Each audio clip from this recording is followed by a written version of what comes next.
am 28F and recently married.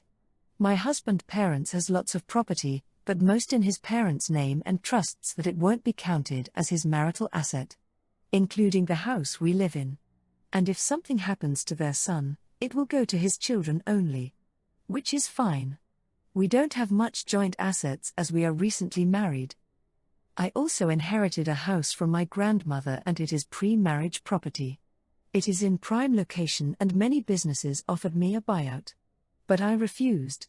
I moved that house to a trust, that irrespective of marriage or any other things, my future children will have equal access to that house and it will be theirs, in case something happens to me.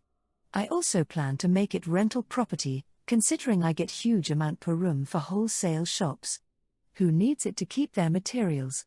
The rent will be that huge, that I won't need to work at all. Though I plan to keep rent and working. And save all rental income. My husband is not happy and complained to his dad, who tried to question me. I felt it was hypocritical and I told them, I respect and understand their choice of keeping pre-marriage properties in trust.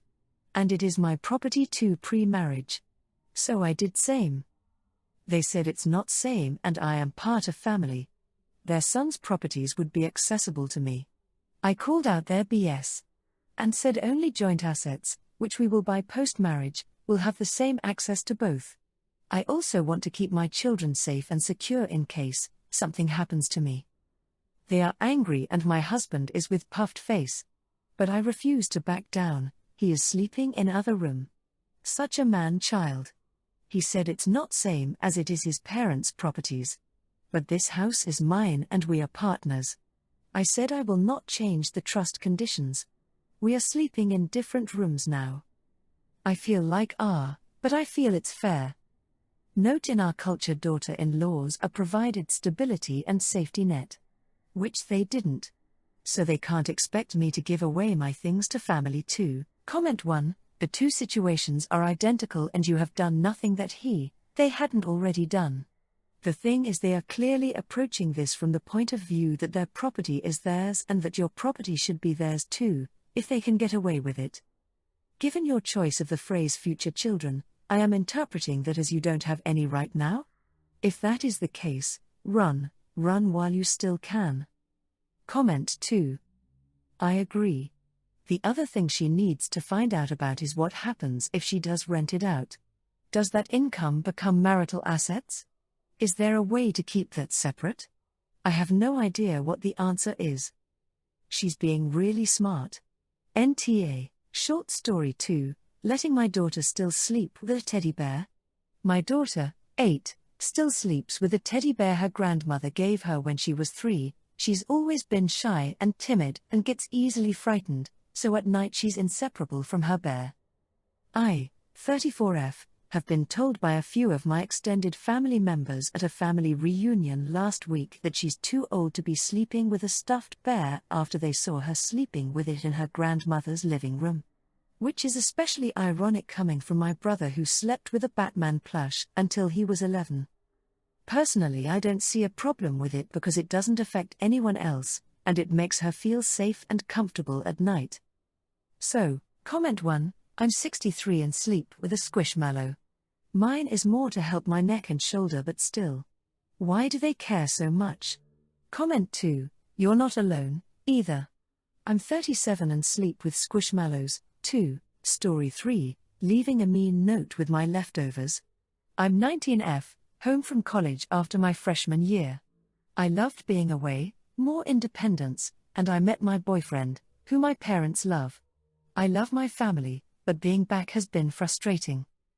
I became overweight around age 8 or 9. My parents have always struggled with their weight, and by that age, the doctor was already talking to my mom about mine and my sisters, now 16. I felt insecure early on. My sophomore year, I was about 240 pounds. My parents were more kind, but my sister would call me fat and say I needed to lose weight, despite being overweight herself. By senior year I was around 190. After developing emetophobia plus having a stressful but productive year at college, I lost more weight. I came home in May around 137. My habits and mindset around food have completely changed. I eat smaller portions plus avoid greasy/sugary food. I've gained a little since being home, but I like where I'm at and don't want to go back. My sister's probably around 220 to 250 pounds. She's pretty, but has a large stomach and massive double chin. Despite that, she'll insult how my boyfriend is ugly. He's not. Literally the first day I was home, I had a small bag of my favorite Cheetos. My sister came downstairs holding the empty bag and asked if I had wanted them, saying oh. She didn't mean to eat them, but I had wanted them. She also kept coming into my room to eat my Trader Joe's cookie butter. My mom once caught her and asked what she was doing, and she just said she was looking for cookie butter. My mom's on Ozempic and doesn't touch my food. But my dad will eat literally anything without checking, even though he criticized my weight for years. One night my mom told him not to eat my leftovers, and he had already inhaled them. He apologized, but still. So I started hiding my food. Somehow my sister finds it. She found a nothing bundt cake I got for free, announced it to my mom like I was hiding contraband, and ate some. I got Baskin-Robbins and hid it in the freezer, and she called me asking why I didn't wake her up to get any. She didn't eat much, but it's still my food I wanted. She always asks for bites of my food, even when she's eaten. She asks me to bring her food from work, even though I get one free meal for myself. I usually save it for later and look forward to it. Yesterday, my parents brought food home from our favorite deli and got us each something. I got home from work and she asked for part of my cookie even though she had her own food. I gave her a bite, but now I've got half a cookie left and I'm worried about someone, her or my dad, eating it before I can. Here's where I might be the a-hole. I want to leave a note in the box that says, "Hey AITAH. Yeah, you. Do you need food that bad that you have to steal someone else's? Isn't the food in this house enough for you?" It's mean. My mom would be furious, and I know my sister is insecure even if she doesn't admit it. But after being told over and over not to eat my food, would I really be a-hole? Comment 1. You could just leave a note asking that your food not be eaten without resorting to fatphobic insult slinging. Your entire family clearly has huge issues with food and eating, and I don't think feeding into that with more insults is going to help any of you. Comment 2. Exactly. Why be rude about it? Please do not touch, "I'm saving this for lunch tomorrow" is adequate. It gets the same point across without being nasty. Whether it will deter the father or sister from eating the food is unknown, but if it's not going to be any less effective than the insults. Story 4, not letting my husband sleep in swim trucks. We had a chill day today that involved our pool, no drinking. We dried after reading beside it, I made dinner, we had a long conversation, watched a show and then it was time for bed. Even tired, I still took a quick shower to rinse my body before bed. Husband didn't want to? Fine, I didn't complain. But he was in bed in his swim trunks, so I asked when he was taking them off. He said he was sleeping in them. Normally, he sleeps in his underwear only.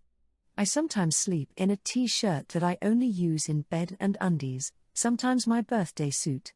It depends. And honestly, I don't know why it bothers me so much that his swim trunks were in bed, but to me they're like dirty shorts.